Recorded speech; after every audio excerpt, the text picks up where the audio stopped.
Bonjour à tous, madame, messieurs, merci d'être des nôtres encore ce matin. C'est mardi et c'est la deuxième édition de la revue des grandes unes de la semaine, avec nos invités déjà sur ce plateau qui vont commenter, analyser, même décrypter l'actualité telle que traitée par la presse. Alors, la nouvelle expression parle de l'affaire Bissek. Alain Ripet, quitte finalement le Cameroun, c'est le grand titre du journal. Une décision vient de faire du directeur général, administrateur Bissek et membre du directoire de la Caisse d'épargne Paul d'Outre-mer. C'est à lire en page 3 du journal. Le journal parle également du Parlement, comment le RDPC a torpillé la session de mars, c'est à lire en page 4 et 5 de ce numéro. Droits de la femme, magistrats et avocats se concertent, donc c'était pour parler notamment de l'application de la Convention sur l'élimination de toutes les formes de discrimination à l'égard des femmes. C'est dans le dossier en page 6 et 7 de la nouvelle expression. Et puis on parle aussi de l'Afrique du Sud avec Winnie Mandela, qui est donc décédée, ex-épouse de Nelson Mandela et héroïne de la lutte contre l'apartheid, est donc décédée à Johannesburg. C'est à lire en page 12 de la nouvelle expression. Et puis on va lire autre chose. L'Info Matin qui est disponible s'intéresse à la nécrologie. La misère emporte Onana Elundu, donc l'ancien défenseur des Lions indomptables, est décédé dans un dénouement total dans la nuit de dimanche à lundi à son domicile à Yaoundé à l'âge de 67 ans. C'est à lire dans le dossier proposé par le journal en page 11. Le journal parle également du Conseil national de la jeunesse.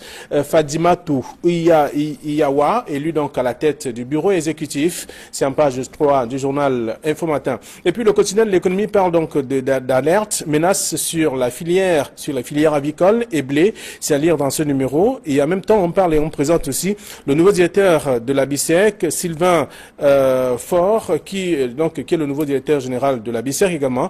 Et tout ce qui a entraîné notamment sa nomination est contenu dans le journal, le quotidien de l'économie de ce matin. Et puis l'autre journal disponible, c'est Cameroun Tribune, qui parle du contentieux des sénatoriales.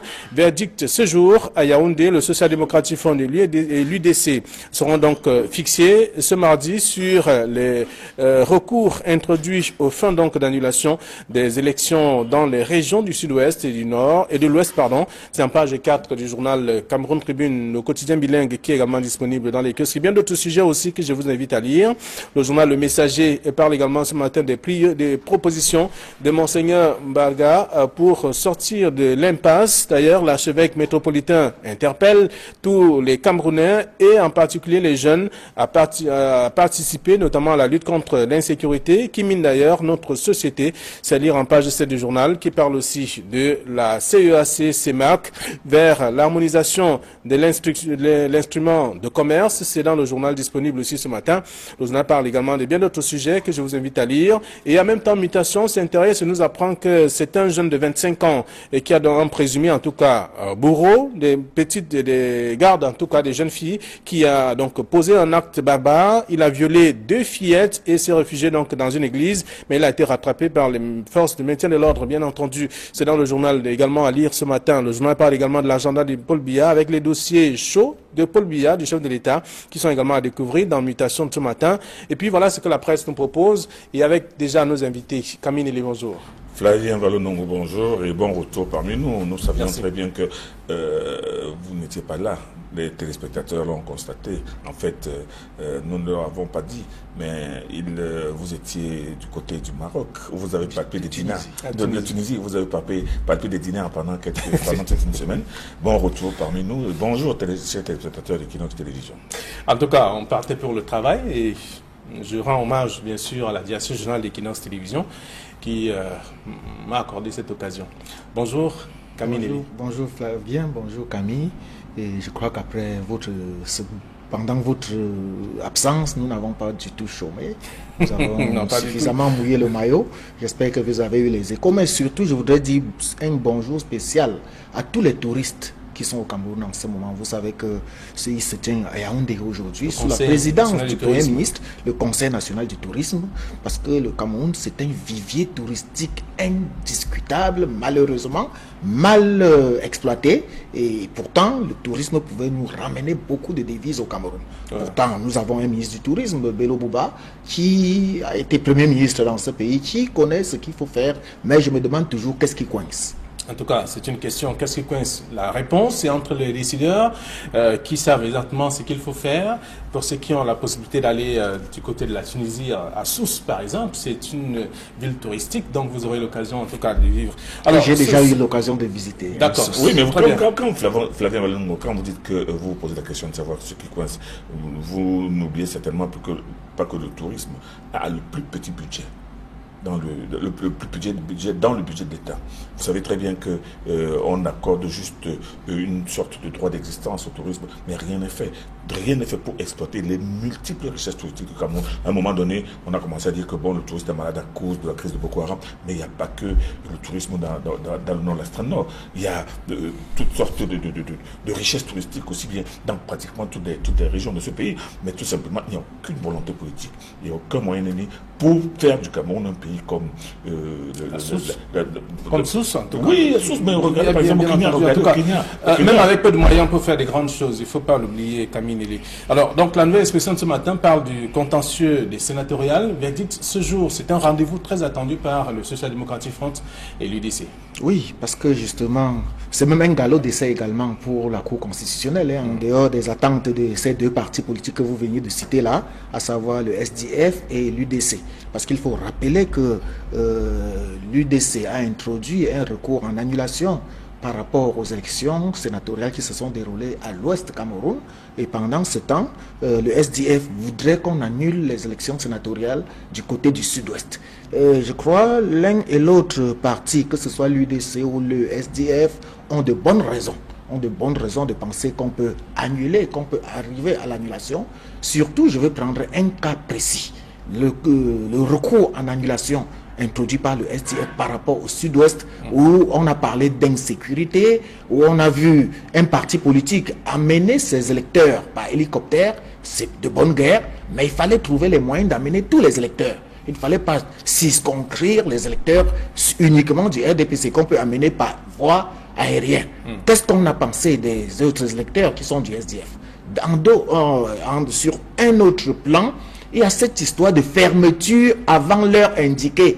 J'ai passé tous ces jours-ci à éplucher le code électoral, Flavien, et il est bien dit que l'ouverture des votes, c'est à 8 heures. La clôture, c'est à 18 heures. Il est hors de question qu'on clôture le bureau de vote même à 17h55. Comme vous dites qu'il y avait des électeurs qui n'avaient pas encore... il pouvait encore avoir des électeurs qui étaient en train de venir voter. Vous avez vu que le plus gros taux d'abstention de ces élections sénatoriales sont venus du côté du sud-ouest. Justement, c'est là où le SDF peut avoir totalement raison. Mais entre la raison et le verdict de la Cour constitutionnelle, il y a un pas, il y a un grand fossé qu'il faut attendre. Parce que moi, je pense qu'il ne faut pas... il y a un principe de droit, je crois qu'Ami le connaît, pas d'intérêt, pas d'action.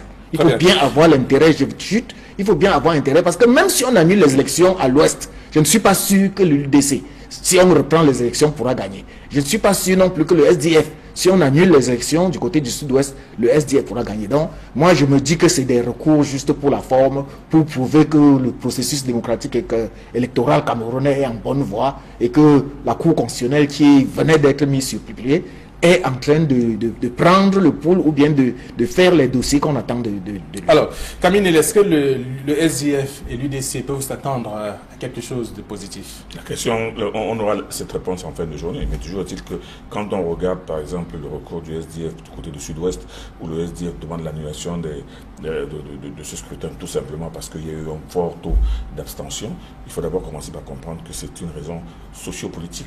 D'abord, le véritable problème qui se pose de ce côté, c'est que les élites même qui font partie du gouvernement, qui font partie des instances dirigeantes de ce pays, n'ont fait aucun effort pour essayer de rassurer leurs postulants, leurs candidats postulants, et surtout essayer de resserrer les rangs. Ce qui fait qu'il y en a beaucoup qui sont restés dans leur domicile. Et vous voyez aujourd'hui que l'épicentre des troubles, c'est au sud-ouest, ce n'est plus au nord-ouest, c'est au sud-ouest. Au sud-ouest, il y a des morts, il y a les attaques, il y a les kidnappings. C'est du côté du sud-ouest. Et du côté du sud-ouest, justement, on réalise qu'il y a une sorte de lâchage qui a été fait. Volontaire ou involontaire, on ne sait pas. Mais tu veux dire que les populations dans cette zone sont extrêmement fanatisées et sont même énormément écoutent les sirènes des voix des sécessionnistes, ce qui fait que c'était un terrain qui était complètement miné pour le RDPC. Et pourtant, le RDPC était bien parti pour gagner l'élection là-bas. Que le SDF estime qu'il faut annuler tout simplement parce que le RDPC lui-même, qui est victime de la propre défection la défection de ses propres candidats, moi, on ne comprend pas très bien à quoi cela rime. Et c'est pour ça que je rejoins Casimir Lisée qui dit que si on annule ce scrutin, est-ce que le SDF pourra gagner l'élection? Maintenant, quand on part du côté du Noun, on sait très bien que le Noun, c'est un bastion inexpugnable à l'intérieur de la région de l'Ouest et que le Noun roule pour lui-même.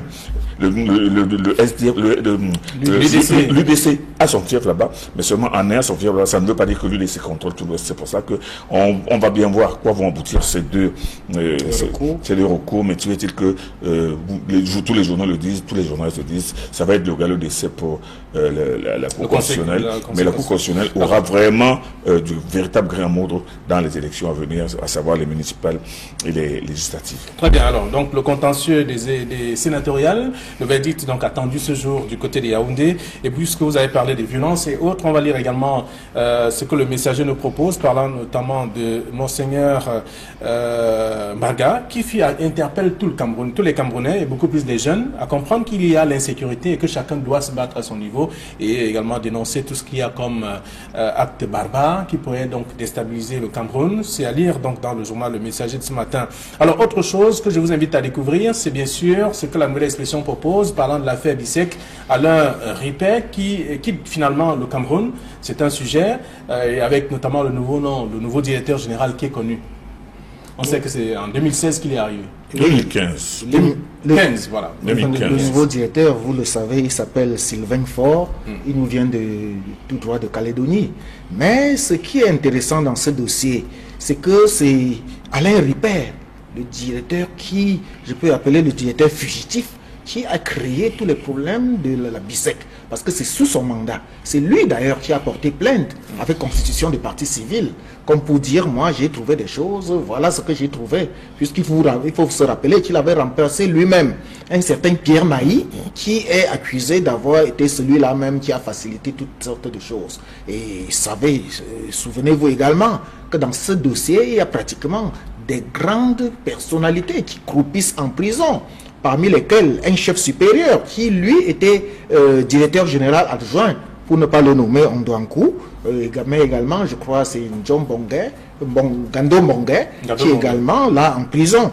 Et les chefs d'accusation qui pèsent sur la Bissek sont suffisamment graves pour que du jour au lendemain, Alain Ripet, qui a introduit la plainte, on l'extirpe doucement. Il y a la complicité de faux en écriture et en écriture privée de commerce. Il y a également une complicité d'abus de confiance aggravée, sans oublier l'escroquerie. Et on parle d'une masse de 50 milliards de francs CFA qui aurait disparu comme ça de la banque. On croyait qu'avec le dernier réaménagement du gouvernement, Jean-Baptiste Bokam, qui a été soulagé de sa charge à la gendarmerie, pouvait également répondre de ce problème-là. Malheureusement, l'affaire est en cours. Jusqu'à maintenant, il n'est pas encore inquiété, il n'est même pas cité, il a même été réconforté dans son poste de PCA. Mais l'affaire Bissek promet beaucoup de surprises, ça je vous le garantis. Très bien. Alors, lorsqu'on lit dans l'article avec le nouveau directeur, pour une structure qui connaît des difficultés du genre, on peut s'attendre à quoi finalement, Camille? Moi, je suis d'abord surpris par le titre de la nouvelle expression. Alain Ripet quitte finalement le Cameroun. Il le quitte finalement pourquoi? Il devait quitter un jour. Et s'il quitte le Cameroun 3 ans après son arrivée... C'est à la suite des soubresauts qui animent bien sûr... Oui, mais les soubresauts, en fait, vous savez, Alain Ripet va rester comme l'homme qui a ouvert la boîte de Pandore. Mais Camille, n'oublie pas qu'au mois de novembre, on avait annoncé qu'il avait démissionné. Oui, donc quand on dit qu'il quitte finalement, ça veut dire comme annoncé, le voilà finalement parti. Ce sont des effets d'annonce. Il y a beaucoup de choses que les lanceurs d'alerte, que les analystes, les journalistes peuvent toujours balancer de temps en temps, sachant très bien que cette maison est dans une certaine traverse effectivement de turbulences, comme vous le dites. Mais ce que je veux dire, c'est que Alain Ripet est l'homme qui a ouvert la boîte de Pandore 6 mois seulement après son arrivée au Cameroun. Il est arrivé je crois en août 2015 et en juin 2016, il a balancé sa plainte qui a commencé à secouer la maison dans tous les sens. Mais il faut dire aussi, il faut reconnaître aussi, et moi je dis, il ne faut pas couper les cheveux en quatre, que Alain Ripet, en arrivant, et a trouvé une situation assez confuse dans cette maison. Je pense que c'était dans son rôle de faire quelque chose pour que la saignée s'arrête, parce que cette saignée-là était en train de courir depuis plusieurs années. Je pense qu'il était question de sécuriser aussi sa place et sécuriser surtout la boîte qu'il avait envoyée au Cameroun. Donc si il a ouvert la boîte de Pandore et si beaucoup de choses sont retrouvées sur la place publique, ce n'est pas, moi je ne pense pas que ce soit un traître ou quelqu'un qui a mal fait, mais disons qu'il était dans son rôle. Pour le reste, l'affaire elle-même, telle qu'elle est traitée et telle qu'elle devrait être traitée, moi je pense qu'il y a une différence fondamentale, parce que si les enquêteurs vont jusqu'au fond de particularités de ce dossier, on trouvera énormément de curiosité, d'analyse et d'anomalies. C'est pour cela que Alain Ripert aujourd'hui, qui quitte le Cameroun, pas pour être viré du groupe Banque Populaire, mais pour aller occuper des fonctions importantes ailleurs, quitte le Cameroun, il laisse un dossier derrière lui, et maintenant il laisse la BICEC qui est en train d'ouvrir une autre page, peut-être sans... Et quelle est la position de ces Camerounais en prison? Non, la position, il y a des Camerounais qui sont en prison, il y a aussi des Français qui sont toujours recherchés par la justice camerounaise, qui sont appelés à comparaître et qui ne comparaissent pas. Donc c'est pour ça que lui, Alain Ripert, tourne la page de son séjour au Cameroun. Maintenant, la page qu'il laisse derrière lui et qui est en train d'être fermée, c'est la page du contentieux, de ce contentieux, même pas de ce contentieux, de cette évasion financière à l'intérieur de la BICEC qui va se poursuivre devant un tribunal, et on verra bien comment ça va se terminer, parce qu'il faut dire déjà que ça fait déjà pratiquement 2 ans que ça dure, ça traîne, il n'y a pas encore d'issue, mais ça avance tout doucement. Bon, maintenant, est-ce que la justice camerounaise va faire interpeller M. Maï, le prédécesseur de Ripert, là où il se trouve, comme on l'a fait d'Ataganakuna il y a quelque temps? On ne sait pas, mais tu as dit qu'il y a un mandat. En tout cas, on a annoncé cette interpellation depuis fort bien longtemps. Voilà, jusqu'ici, il n'y a pas de... Il est appelé. Est-ce qu'on a lancé un mandat international contre lui? Mais il y a le côté court, mais il y a également le côté jardin de cette affaire BICEC. Ce que le commun des mortels ne sait pas, c'est que la BICEC n'est qu'une filiale de la BPCE de Paris. La Banque Populaire actuellement connaît des difficultés sérieuses du côté de Paris. Et elle est en train d'envisager de libérer pratiquement tout son réseau africain, y compris la BICEC, c'est-à-dire elle serait en train de chercher un repreneur ou alors quelqu'un qui va prendre les actions qu'elle détenait du côté des entreprises africaines.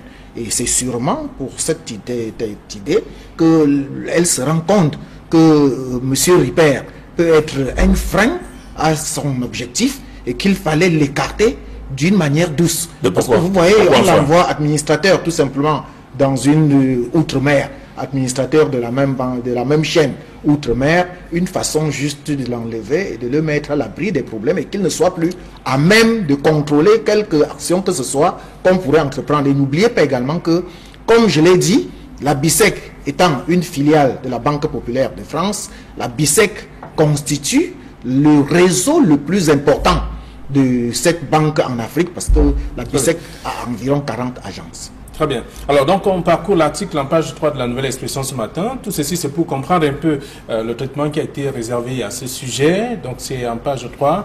Et on va lire aussi autre chose. On parle de la nécrologie avec la misère qui emporte Onana et Lundu. Vous vous souvenez bien entendu de ces derniers, l'ancien défenseur des Lions de Notable, qui est décédé donc dans la nuit de dimanche à lundi, mais dans une situation, dans une précarité au père, à l'âge de 67 ans. Vous étiez très jeune, Flavien Valonongo, en 1982, quand Onana Ilundu a représenté le Cameroun lors de la Coupe du Monde de 1982.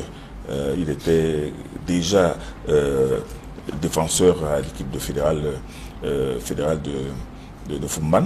Et là-bas, on l'appelait le Panka, c'est-à-dire que le guerrier.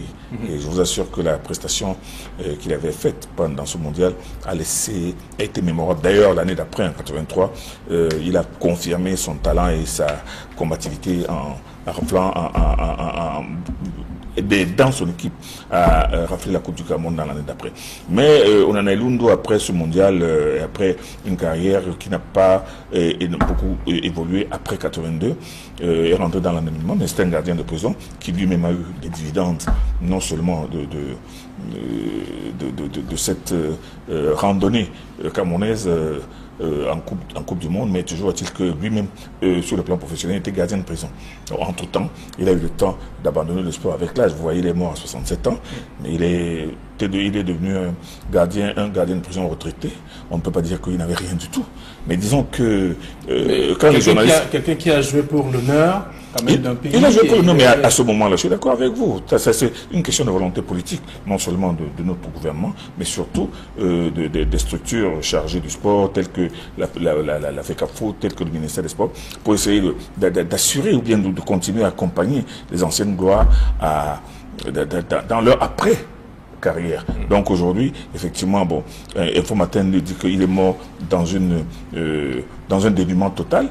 Bon, on ne va pas faire un procès, on ne va pas discuter du titre, mais disons qu'il y a beaucoup de gens qui s'attendaient, ou bien qui souhaiteraient bien que ces joueurs, ces vedettes du sport qui ont porté très haut le drapeau du Cameroun à l'international, et ben, qu'il y ait un peu plus de considération pour eux après qu'ils laissent le sport. Ce n'est pas le cas. On le voit avec les anciens combattants quand même aujourd'hui, qui ont quand même un responsable qui gère un peu ce secteur-là, même s'il y a toujours des éclats de voix, hein, des pleurs de certains militaires et gendarmes à la retraite. Les militaires et les gendarmes en retraite n'ont pas plus rendu service à la nation que ces footballeurs qui sacrifient de leur sang, de leur vie pour représenter valablement le Cameroun à l'extérieur.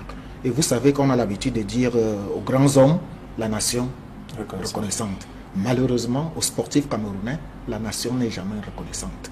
Lorsque vous voyez comment ces joueurs-là finalement meurent dans une précarité indescriptible. Je vais vous citer quelques cas. Fédé, en 2013, est décédé dans l'anonymat total. Lui, Paul Fédé, vous vous souvenez de ses feintes, son pied gauche magique devant les grandes nations de football au Mondial 90. Massing Benjamin venait de mourir. Heureusement que lui, Elundu a au moins assisté aux obsèques pour mourir lui également aujourd'hui. Il y a également les Séké, Léonard Séké, qui sont décédés dans la précarité totale. Ils ne sont pas seuls. Il y a Mbappé Lepin, Ngom Diep, Jean-Louis Mama, Enama, et la liste est très longue. Et justement, ça devrait attirer l'attention des membres du gouvernement. Kamine a parlé tout à l'heure de la Fédération camerounaise de sport et du ministère. Souvenez-vous que de tous les footballeurs qui sont décédés, il y a pratiquement 2 ou plus qui ont eu droit aux hommages qu'on connaît. Marc-Vivien Foué, en 2003, lorsqu'il décède au stade de Gerland, et Doctal, Abega. Les circonstances qui ont accompagné en tout cas cette... Et justement, c'est les circonstances-là qui ont accompagné. Et c'était le cas de Dr Abega, qui lui également a bénéficié du fait qu'il était homme politique et maire dans une mairie de Yaoundé. Ce n'est pas parce qu'il était footballeur qu'ils ont eu droit à ces avantages-là. Donc il faudrait que le ministère des Sports, que le Comité national olympique, que la FECAFOOT prennent des décisions pour rehausser l'image ou bien l'honneur de ces sportifs-là. Et vous voyez que tous les jours, c'est des sportifs camerounais qui préfèrent aller jouer ou bien s'exiler. Vous avez connu le cas de Mbango, vous avez connu le cas de bien boxeur et beaucoup d'autres athlètes camerounais qui préfèrent aller jouer hors du pays, en France ou dans un autre pays où ils auront plus de considération. Très bien. Mais vous connaissez l'hypocrisie quand même des hommes. Chaque fois que tous ces joueurs, toutes ces anciennes vedettes meurent, même si pendant leur vie, l'État n'a pas beaucoup pensé à eux, mais le jour de leur mort, vous voyez toujours plein de responsables du ministère, plein de leurs anciens collègues, plein de ça, gens qui viennent verser des larmes. Des larmes, dire comment il était plus bon, on l'a beaucoup encadré. Il y a même des moments où ne soyez même pas surpris que la FECAFOOT ou la Ligue nationale ou le ministère envoie une enveloppe ou un cercueil pour cela. Mais moi, je dis ce n'est pas ça le problème. Comme on l'a dit, il faudrait qu'il y ait une réflexion, et pas seulement initiée par le gouvernement, mais même par les joueurs eux-mêmes. Et que ce soit ceux qui sont dans l'actif, que ce soit ceux qui sont dans les syndicats, pour qu'il y ait une il y a stratégie. Tout un syndicat, en tout cas, des tout à fait. Des joueurs, des footballeurs camerounais qui existent, et on sait qu'il y a des actions qui sont également menées, mais jusqu'où sont menées ces actions, jusqu'à quel niveau, c'est la question de toute façon. Mais on sait quand même que le journal Info Matin est revenu sur les circonstances de la mort, l'environnement dans lequel il vivait et tout le reste. C'est à lire en page 11. Mais moi, ce qui m'a beaucoup fait plaisir, Flavien Vallon, c'est cette photo misérable. Nous, qu'on met sur la première page de Info Matin, moi je pense qu'il aurait été bien qu'on mette sa photo pendant son périple espagnol, c'est-à-dire que, ou pendant qu'il était fédéral de mouvement, mais pas une photo où il est tout malingre, tout sale, avec des babouches complètement misérables. Non, moi je pense qu'il faut aussi, il y a aussi une certaine décence à accorder aux personnes qui viennent de mourir. Donc, j'ai pas beaucoup apprécié cette photo. Il y a au cœur du journal quand même une photo où il tient le trophée. C'est celle-là qu'il fallait mettre à la une. On peut également parcourir le journal et revivre encore ces moments-là. Alors, la nouvelle expression de ce matin revient sur, puisqu'on parle de décès, nécrologie, il y a Winnie Mandela qui est également décédée, l'épouse de Nelson Mandela, qui lui, il est décédé bien avant. Je crois que Winnie Mandela, qui décède aujourd'hui à l'âge de 81 ans, devrait être un exemple pour les Africains, un exemple pour les filles africaines et les femmes africaines, et même pour les hommes, parce qu'elle a été d'un courage indescriptible aux côtés de son mari, qui, alors qu'elle venait à peine de se marier en 1958, son mari a été arrêté en 1962 et a fait pratiquement 27 ans de prison. Pendant les 27 ans, elle est restée une héroïne pure et dure, même si à la libération de son mari, on a raconté un peu de tout sur son dos, pratiquement ces histoires d'infidélité, comme on a vu, alors que pourtant, pendant les 27 ans, elle est restée avec les 2 enfants que son mari lui avait donnés. Ça veut dire que c'était une femme, mais elle était une femme bien accomplie, une femme qui peut avoir ses erreurs et ses côtés positifs et ses côtés négatifs. Et n'oubliez jamais que cette histoire d'adultère, c'est une histoire pour laquelle personne ne peut dire qu'il est blanc comme neige. Rappelez-vous, Camille le sait très bien, lorsque on avait voulu lapider une femme devant Jésus, ça s'est écrit dans la Sainte Bible, c'est lui, Jésus, qui a dit que la personne qui n'a jamais péché lance la première pierre. Et personne n'a jamais lancé la première pierre jusqu'à aujourd'hui, parce que tout le monde est coupable. Mais elle, au moins, est restée une héroïne. La chair est faible. La chair est faible. Absolument, absolument. Alors, 38 ans de mariage et 2 filles, c'est quand même ce qu'elle a pu respecter, au moins. Non, moi je pense que ce qu'il faut retenir de Winnie Mandela, c'est que c'est son nom, Mandela. C'est le fait qu'elle était l'épouse de Nelson Mandela, qu'elle a milité pour la libération et l'émancipation des populations de la communauté noire en Afrique du Sud. Elle a mené une vie politique assez conséquente. Bon, pour le reste, il ne sert à rien d'entrer dans sa vie, dans ses tourments conjugaux ou extra-conjugaux, mais tu vas dire que ce qu'on retient d'elle aujourd'hui, quand on dit Winnie Mandela, c'est le nom d'une femme qui s'est battue, qui a attendu pendant près de 30 ans que son mari sorte de prison et qui a été un symbole pour la jeunesse aussi bien sud-africaine que africaine en général. Donc moi je pense que cette dame-là mériterait bien qu'elle repose en paix et qu'on se souvienne qu'elle a mené le bon combat. Très bien. Donc, l'article est contenu dans le journal La Nouvelle Expression de ce matin, parlant notamment de Winnie Mandela, qui est décédée, donc l'ex-épouse de Nelson Mandela, et héroïne même de la lutte contre l'apartheid, est donc décédée à Johannesburg. C'est à lire en page 12. Alors, on va dire un mot avant de sortir sur le Conseil national de la jeunesse, avec Fadimatou Iyawa élu, donc à la tête du bureau exécutif. Ça n'a pas été facile, mais elle remplace quand même quelqu'un qui a traîné beaucoup de casseroles aussi. Oh, même s'il a traîné beaucoup de casseroles, n'oubliez pas qu'il a eu une nomination. Hein, et c'est un peu comme si le Conseil national de la jeunesse est la porte d'entrée à des postes de responsabilité. Donc c'est pour cela que le Conseil national de la jeunesse attise beaucoup de convoitises. Beaucoup de personnes veulent contrôler ce conseil-là. Et Fadima Touchi est la première dame, la première femme à occuper ce poste. C'est de quoi ce poste est capable, elle sait jusqu'où on peut aller lorsqu'on a été président du Conseil national de la jeunesse. Et espérons également que le ministère de la jeunesse qui contrôle cela va essayer de ramener un peu de calme, parce qu'il y a eu trop d'échauffourées, il y a eu trop de problèmes, il y a eu trop de choses pendant les élections. On a écarté beaucoup de personnes qui étaient des postulants, tout simplement parce qu'il fallait préparer sur un fauteuil douillet Fadima Tou qui a pris finalement le poste. Voilà. Moi, je pose une seule question, Flavie. Elle est âgée de 25 ans, il faut le rappeler. Oui, ça sert à rien. Même si elle a 15 ans, moi je pose une question. À quoi sert le Conseil national de la jeunesse depuis qu'il est là? Non, j'ai dit que c'est le passage obligé pour des postes. Pourquoi faire autant de bruit sur une structure qui ne sert à rien, qui est là juste pour la forme, pour le prestige, et qui en réalité ne résout aucun problème de la jeunesse camerounaise? À quoi ça sert le Conseil national de la jeunesse? Et on voit ça dans les titres des journaux aujourd'hui. On nous fait croire que c'est un exploit, c'est quelque chose de formidable. À quoi sert le Conseil national de la jeunesse? Très bien. La réponse est à lire en tout cas dans le journal Info Matin, en page 3. Merci à vous, chers messieurs. Bon retour à vos différentes rédactions. C'était un plaisir. Demain, nous serons encore là, toujours avec le même plaisir. Bonne journée à tous.